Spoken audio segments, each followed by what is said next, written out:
airlines losing as much as $138 billion in 2020 due to the impact of the COVID-19 pandemic on the industry. The International Air Transport Association say that they expect the loss to drop to $52 billion this year and $12 billion in the year 2022. Hassan Houry is the CEO of the National Aviation Services. He joins me now to discuss how companies across the aviation space are re-strategizing post-pandemic. Thank you so much for your time on the show today, Hassan. Let's first speak to what your thoughts are on the recovery trajectory for players across the aviation space like yourself, and also how the pandemic is affecting your strategy as a company. Well, first of all, thank you so much for having me on the show. As you correctly stated, airlines across the world are losing a lot of money, and across the globe, it's been about $50 billion. In Africa, in 2020, airlines lost about $7 billion. The bigger risk, however, is that about 7 million jobs are directly at risk. And those are airline jobs. They were directly at risk as a result of the COVID pandemic. Airlines also support millions of other jobs in tourism, in logistics, in transportation, and so many other sectors. So all of those jobs were highly at risk as a result of the pandemic. How has the COVID pandemic impacted the airlines and the strategy?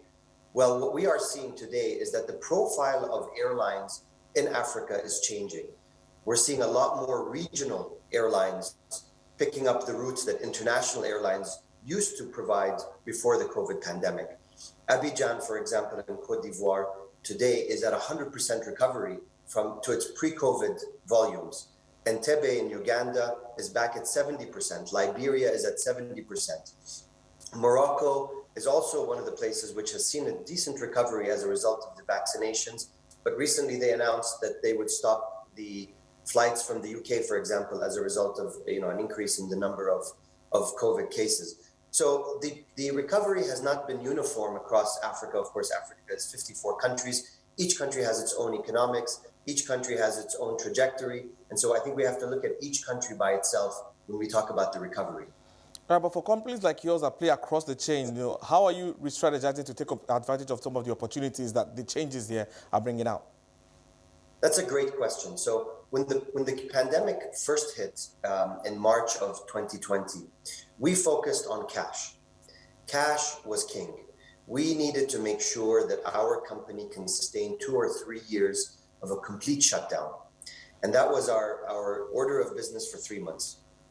Thereafter, we underwent a very strict cost control, process and cost cutting process. And we were ruthless in our cost cutting exercise, unfortunately. Thereafter, we started to look at 2 things. The first one is using technology to support the revival of the airline industry. We launched the world's first COVID passport in Kuwait. Not many people know this, however. And the second thing was we started to talk to ground handling companies across Africa that were struggling. And we were very fortunate that over the past year, we launched operations in 16 new airports. 16. In the DRC, we launched 3 new airports. In South Africa, we acquired Bid'Air, which was in Joburg, Cape Town, so many other, Durban, so many other big airports. We launched in Guinea-Bissau, and most recently we announced our acquisition in Kenya.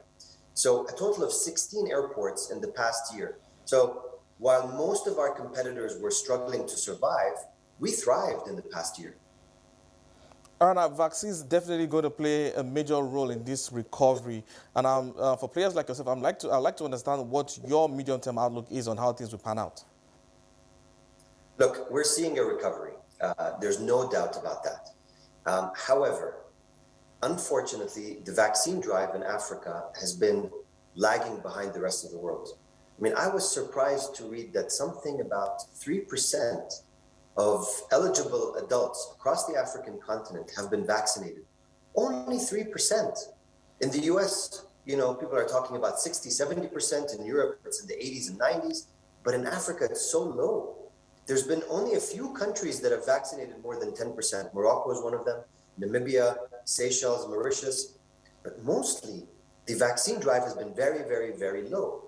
And I don't want to place blame on anyone, but I think the world needs to wake up and realize that COVID is not a national problem. COVID is an international problem.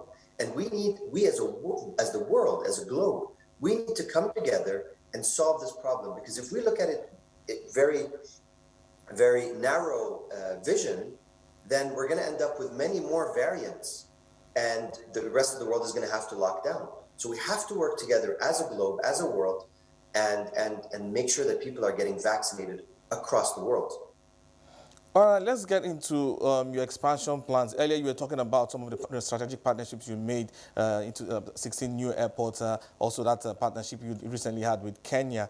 But are we going to see something similar across West Africa? And if so, what are the countries in your sights? Look, we are today the largest airport services company on the African continent. We're in more than 20 countries, probably 55 or more airports. We want to maintain that lead. That's our objective. As I said, we're in 20 countries. There's 54 countries. So we still have a long way to go. West Africa, East Africa, North and South, we're looking across the continent. We want to maintain that lead. We want to make sure that we're providing good services, safe, secure, high quality services to the airlines and passengers and cargo airlines across the African continent. Africans make up 12% of the world's population, but only 2.5% of the world's travelers. We want to work together as an industry to bridge that gap. We want to get more people from the African continent onto aircraft, onto flights, going across the continent and to the rest of the world. All right, now, on the focus of your next set of investments, I know sometime in 2018 you committed to invest about $50 million over the next 3 years on the continent. What can we expect looking in the medium term?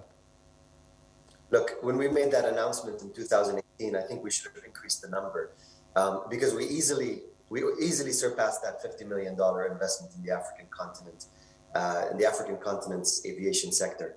I think looking forward, we should double or triple that number. There are so many opportunities. Africa is really one of the places which has tremendous opportunity in the aviation sector. There's so much for us to do. As I said, we want to bridge the gap from 12% of the world's population, but only 2.5% of the world's travelers. So there's a huge way for us to go. We're looking across the continent. I think there are tremendous opportunities.